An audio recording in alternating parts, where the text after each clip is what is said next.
અરવલ્લી જિલ્લાની અંદરથી અમદાવાદ ઉદયપુર જે હાઈવે પસાર થાય છે એનું નવીનીકરણનું કામ ચાલી રહ્યું છે અને જેના કારણે સર્વિસ રોડના અભાવે 5 ગામના લોકો રોંગ સાઈડ પર વાહન હંકારવા મજબૂર બન્યા છે। અસાલ, સોડપુર, દાંત્યા અને નાપડા જેવા ગામના રહેવાસીઓ માટે સર્વિસ રોડ અને ઓવરબ્રિજની ઉણપ જીવલેણ સાબિત થઈ રહી છે। લોકો અને વિદ્યાર્થીઓને રોજ 5 કિલોમીટરનું અંતર ફરીને જવું પડે છે। ગામના આગેવાનો દ્વારા વારંવાર તંત્રને રજૂઆત કરવામાં આવી છે પણ આ સમસ્યાનું કોઈ નિરાકરણ આવ્યું નથી। સ્કૂલમાં જતા બાળકો, ખેતરમાં જતા ખેડૂતો અને ગામમાં આવતા લોકો માટે હાઈવે રોડ માથાના દુખાવા સમાન બની ગયો છે। રોંગ સાઈડમાં બાઇક સહિત વાહનો લઈ જવાના કારણે વારંવાર અકસ્માતો સર્જાઈ રહ્યા છે।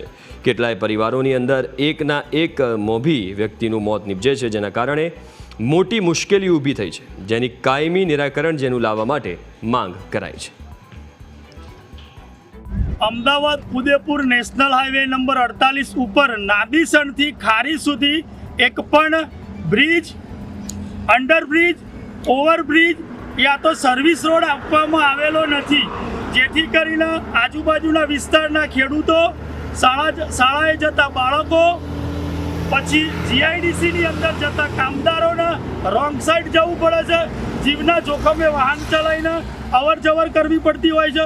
એટલે અમારા એક સરકારને વિનંતી છે, સાંસદશ્રીને વિનંતી છે, ધારાસભ્યશ્રીને વિનંતી છે કે આ જે વિસ્તાર છે નાદીસણથી ખારી સુધી એ સર્વિસ રોડ આપો, કાં તો ઓવરબ્રિજ આપો, કાં તો અંડરબ્રિજ આપો।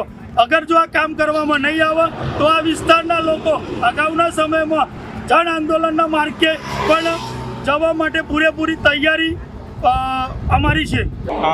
અમારા નેશનલ હાઈવે પર નાદીસણથી ખારી સુધી કોઈ અંડરબ્રિજ કે ઓવરબ્રિજ આપવામાં આવ્યો નથી અને બધા કટ બંધ કરી દેવામાં આવ્યા છે। બાજુમાં નાપડા જાગીર બાજુમાં શાળા છે અને શાળામાં બાળકોને જવાની ખૂબ જ તકલીફ પડે છે। ખેડૂતોને બાજુમાં જમીનમાં જવામાં, સાધન લઈ જવામાં કંઈ ખૂબ જ તકલીફ પડે છે અને આ અગાઉ અમે કલેક્ટર સાહેબને રજૂઆત કરેલી છે પણ આજ સુધી એનું કોઈ થયું નથી।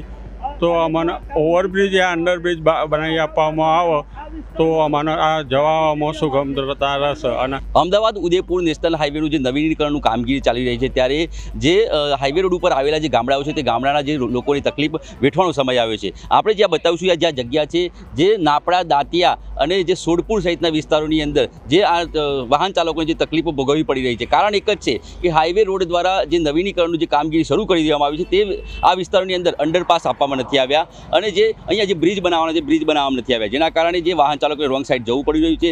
સામેની બાજુ સ્કૂલો પણ આવેલી છે, વિદ્યાર્થીઓ પણ અહીંયા અભ્યાસ કરવા માટે આવતા હોય છે અને અહીંયા જે એક જીઆઈડીસી આવેલી છે, જે અસાલ જીઆઈડીસીની અંદર પણ જે કામદારો ત્યાં આવતા હોય છે, ત્યારે આ વિસ્તારની અંદર જે લોકોને પારાવાર મુશ્કેલીનો સામનો કરવો પડી રહ્યો છે। સરપંચ દ્વારા અને ગામડાના લોકો દ્વારા જે કલેક્ટરને રજૂઆતો કરવામાં આવી છે પણ હજુ સુધી જે તંત્ર આ ખાડા કાન કરી રહ્યું છે, ત્યારે વહેલી તકે આ વિસ્તારની અંદર જે સર્વિસ રોડ આપવામાં આવે જેથી કરીને લોકોને તકલીફ ન પડી શકે। સંકેત પટેલ, ન્યૂઝ કેપિટલ ગુજરાત, અરવલ્લી।